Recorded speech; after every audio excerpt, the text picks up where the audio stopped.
अस्सलामुअलैकुम and welcome to my channel पाकलॉजी। और आज की इस वीडियो में हम यूएसए के कॉन्फ्लिक्ट्स जो कि प्रेजेंट में सऊदी अरब और यूएई के साथ चल रहे हैं वो हम डिस्कस करेंगे। So let's start. अगर हम बात करें वर्ल्ड वॉर 2 की, तो वर्ल्ड वॉर 2 के बाद बहुत सारे स्टेट्स ने अमेरिका को सुपर पावर तस्लीम किया और यही वजह हमें मिलती है कि बहुत सारे स्टेट्स ने अमेरिका को अपने इंटरनल मसले में मुदाखलत की भी इजाज़त दी, जिसमें सबसे पहले आता है सऊदी अरब, यूएई और इंडिया।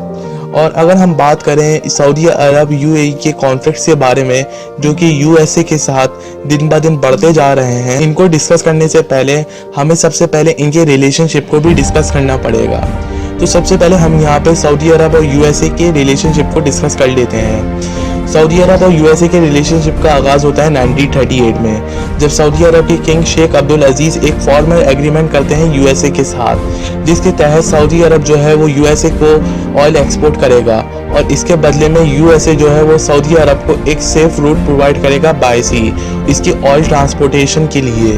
और इसके बाद जो हमें टॉप एग्रीमेंट्स मिलते हैं उनमें सबसे ज़्यादा जो एग्रीमेंट आते हैं वो वेपन डीलिंग के आते हैं। यूनाइटेड स्टेट का 75 ईयर से सऊदी अरब जो है वो टॉप क्लाइंट रहा है वेपन डीलिंग में। और इसके बाद जो हमें मिलते हैं कंट्रीज़, वो रशिया मिलता है जिसका टॉप क्लाइंट इंडिया है, और फिर चाइना मिलता है जिसका टॉप क्लाइंट पाकिस्तान है। और अगर हम बात करें प्रेजेंट के ही बारे में, तो प्रेजेंट में एक सबसे लार्जेस्ट वेपन डीलिंग होती है यूएसए की तरफ से जो कि सऊदी अरब के लिए होती है। और अगर हम इस वेपन डीलिंग के बारे में बात करें तो different types of weapon equipment होते हैं जो कि नेवल फोर्सेस के लिए भी हैं, सऊदी अरब की एयर फोर्सेस के लिए भी हैं और आर्मी के लिए भी हैं, जिसमें सबसे पहले आता है 150 ब्लैक हेलीकॉप्टर और 48 सी और 47 चाइनॉक हेलीकॉप्टर। और इसके बाद अगर हम बात करें तो हमें टैंक्स की तादाद मिलती है, जिसमें यूएसए ने सऊदी अरब को 115 M1A2S टैंक्स फराहम किए हैं। और अगर हम बात करें नेवल के बारे में तो यूएसए ने सऊदी अरब को सिर्फ 4 कॉम्बैट शिप दिए हैं। और अगर हम इसके बाद बात करें मिसाइल सिस्टम के बारे में तो मिसाइल सिस्टम में हमें पैट्रियट मिसाइल मिलते हैं और इसके अलावा सेपरेट 16,000 लेज़र गाइडेड मिसाइल मिलते हैं यूएसए की तरफ से। और अगर हम बात करें इस डील के बारे में तो ये हिस्ट्री की सबसे लार्जेस्ट डील हमें मिलती है वेपन डीलिंग की, जिसकी अमाउंट हमें मिलती है 110 बिलियन। लेकिन फिर ऐसा क्या होता है, इनके कॉन्फ्लिक्ट्स बढ़ते रहते हैं और इनके जो रिलेशनशिप्स हैं वो वीक होते रहते हैं। तो अब हम यहाँ पे इनके कॉन्फ्लिक्ट्स के बारे में डिस्कस कर लेते हैं। तो यूएसए की तरफ से हमें सिर्फ एक ही कॉन्फ्लिक्ट मिलता है जिसके तहत सऊदी अरब और यूएसए के दरमियान के जो रिलेशनशिप थे वो वीक हो रहे हैं। और ये कॉन्फ्लिक्ट ये है कि डोनाल्ड ट्रंप जो कि प्रेसिडेंट हैं अमेरिका के, उनकी तरफ से एक स्टेटमेंट आता है और ये स्टेटमेंट में कहते हैं कि सऊदी अरब के बॉर्डर लाइन पे जितनी भी अमेरिकन फोर्सेस हैं अब उनको वापसी बुलाया जा रहा है। और अगर हम इसकी वजह को देखें तो डोनाल्ड ट्रंप का दूसरा स्टेटमेंट भी आता है जिसके तहत वो बोलते हैं कि सऊदी अरब एक सेफ प्लेस है और ये जो हमारी आर्म फोर्सेस हैं जो कि 40 ईयर से सऊदी अरब के बॉर्डर लाइन पे फाइट कर रही हैं, अब हम इनको वापस बुला रहे हैं। और इसी कॉन्फ्लिक्ट की वजह से सऊदी अरब और यूएसए के दरमियान जो एक मैसिव डीलिंग हुई थी उसके हमें ख़त्म होने के परसेंटेज भी ज़्यादा मिल रहे हैं। अब हम बात करेंगे यूएसए और यूएई के कॉन्फ्लिक्ट्स के बारे में।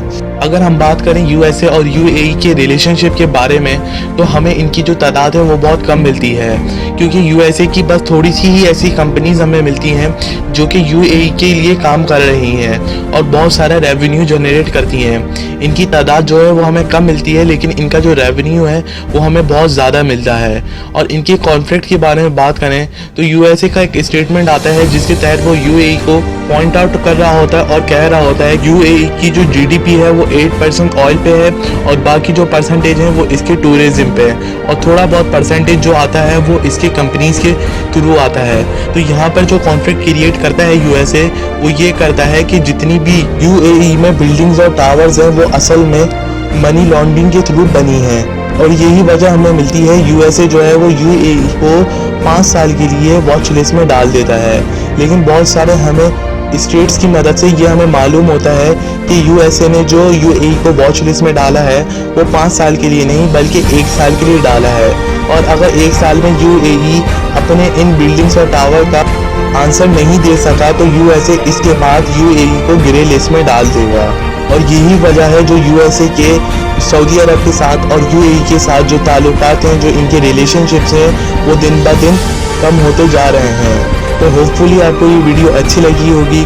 अगर आपको वीडियो अच्छी लगी है तो लाइक ज़रूर करें और कमेंट सेक्शन में अपनी राय का इज़हार ज़रूर दें। Thank you.